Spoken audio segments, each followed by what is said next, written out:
Suffering was something Elisabeth knew deeply. Many know her story of losing her husband, Jim, when he was murdered by the Waorani people in Ecuador moments after he arrived in hopes of sharing the gospel. Elisabeth later moved back among these people to share with them about Jesus. It was in the deepest sufferings that Elisabeth learned the deepest lessons about God. This truth led Elisabeth to say, "Whatever is in the cup that God is offering to me, whether it be pain and sorrow and suffering and grief along with the many more joys, I'm willing to take it because I trust Him." Day 1. He who dwells in the shelter of the Most High will abide in the shadow of the Almighty. Psalm 91, 1.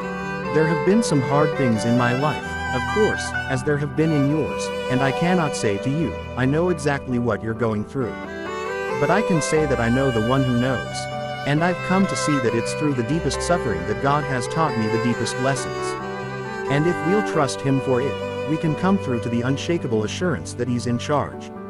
He has a loving purpose. And He can transform something terrible into something wonderful. Suffering is never for nothing. F. W. H. Myers, in his poem Street, Paul, wrote these words, "Is there not wrong too bitter for atoning? What are these desperate and hidden years? Hast thou not heard thy whole creation groaning, sighs of the bondsman and a woman's tears?" The answer is not obvious. There must be an explanation somewhere. I'm convinced that there are a good many things in this life that we really can't do anything about, but that God wants us to do something with. I want to give you a definition of suffering which will cover the whole gamut, from when the washing machine overflows or when the roast burns and you're having the boss for dinner that night, all those things about which our immediate human reaction is oh, no. From that kind of triviality, relatively speaking, to your husband has cancer. Your child has spina bifida, or you, yourself, have just lost everything. I think you'll find that the definition that I'm going to give you will cover that gamut. The things that I'm going to try to say to you will apply to the small things, those sometimes ridiculously small things, that if you're anything like me, you get all upset about and all bent out of shape about, that matter not at all by comparison with the big things. And here it is, my definition of suffering.